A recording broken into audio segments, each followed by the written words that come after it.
Dear Volodymyr, as a future member of the European Union, I'm very glad to have you here among our colleagues.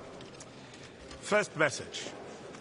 In spite of the great expectations created by President Trump's initiatives, that's clear today that unfortunately these initiatives doesn't match the goodwill of President Putin, and Russia is increasing the strikes, against civilians, against civilian facilities, and then means that we need to continue to support your fight for a just and lasting peace.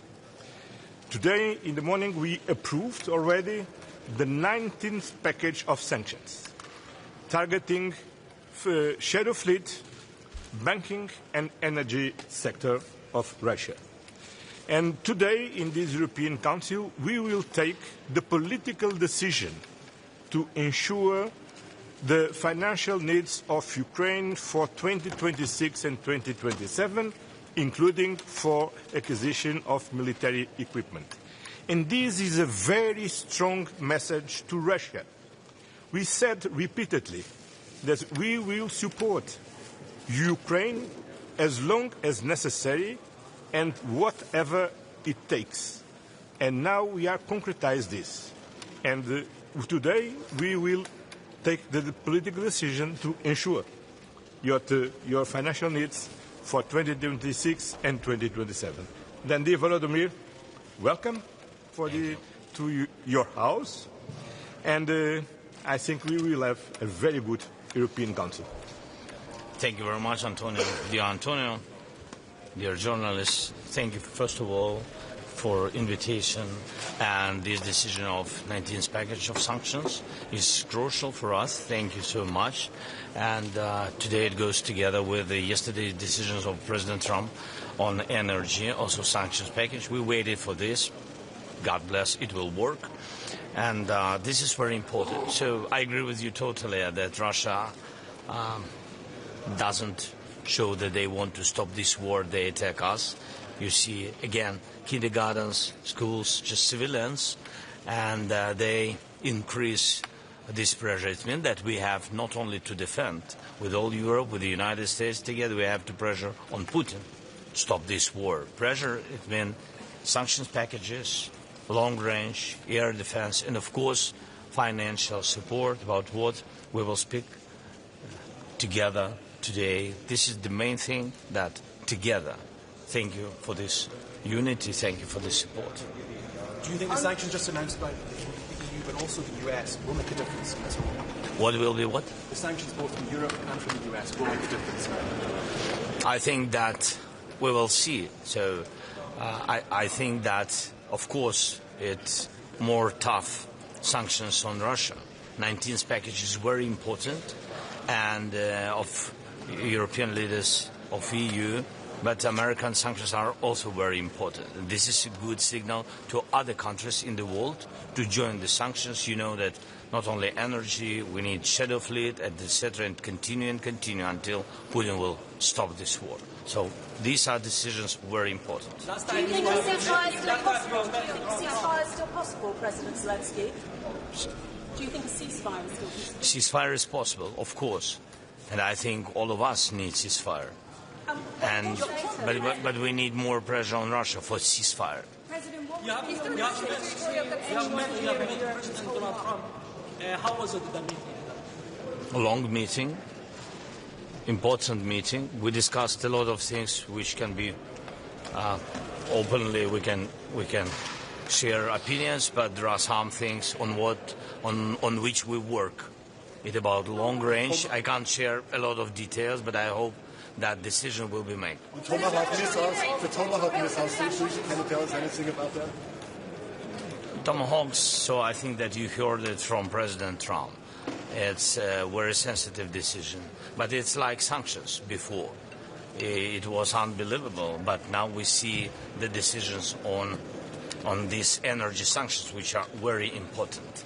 And that's why I think with long range we will have the same decision in some future, but it depends on American side, exactly on their side. Is there pressure Ukraine about territorial concessions? No territorial concessions. Another question to President. Mr. President, how about the peace summit? If the sanction doesn't help, how about the peace summit? We said that we were ready to support ceasefire. We are ready to support any kind of negotiations, I mean format. But meanings of negotiations are very important. We need fair discussion. We need lasting peace. This is very important for our nation. Thank you so much. The last question. One question I would like to ask you on sanctions. You said you're really happy about the sanctions, 19-sanction package, but of course. But also on the U.S. sanctions. But does this mean, for example, also that you wish that the EU will go out of gas and phasing out gas even quicker? Is this also necessary? Also necessary what? That the EU phases out gas, Russian gas. Yes, of course, it's very important. I think the 19th package includes the LNG. This is the answer. Thank you so much. Sorry. What's your message to President? Sorry? You said whatever it takes to support Ukraine, which I understand is a political decision. But in terms of an actual reparations vote, it seems that Russia still has issues that it guarantees that it has a right to. So really is the EU doing whatever it takes? And can you tell President Zelensky by your side today, reparations alone will be a political, they will be political, or can you reassure him of that? As I said, today we will take the political decision to ensure the financial needs from Ukraine to 2026 and 2027. The technicality of the solutions, we continue to work with the European Commission. But the most important is the political decision and the clear message that we are sending to Russia. They don't care, they cannot believe that we are tired. We are not tired. And we are here to continue to support Ukraine diplomatically, politically, militarily, and financially. And this is the most important message for Russia, because Russia needs to understand that they need effectively to stop to kill civilians in Ukraine. They need to stop to destroy civilian facilities in Ukraine. They need to stop the war in Ukraine. They need to accept all the diplomatic efforts, namely the efforts by President Trump to bring them to the peace negotiations. And it's clear now for everybody that President Zelensky accepts the ceasefire. President Zelensky accepts the peace negotiations. What we need is that Russia accepts also. And last week, again, the expectations created by President Trump was very welcome from everybody. Everybody wants this. Unfortunately, there are only one person, there are only one part on this that doesn't accept, is Russia. And that's the reason that on one hand we need to continue to support diplomatic efforts, but on the other hand, as we have always said, we will continue to support Ukraine by all means. And today we will take the political decision to ensure to support the financial needs of Ukraine from the next 2 years. And that means that they have the capacity, the financial capacity, to continue their fight for a just and lasting peace. And Russia should understand this. Thank you very much. Thank you.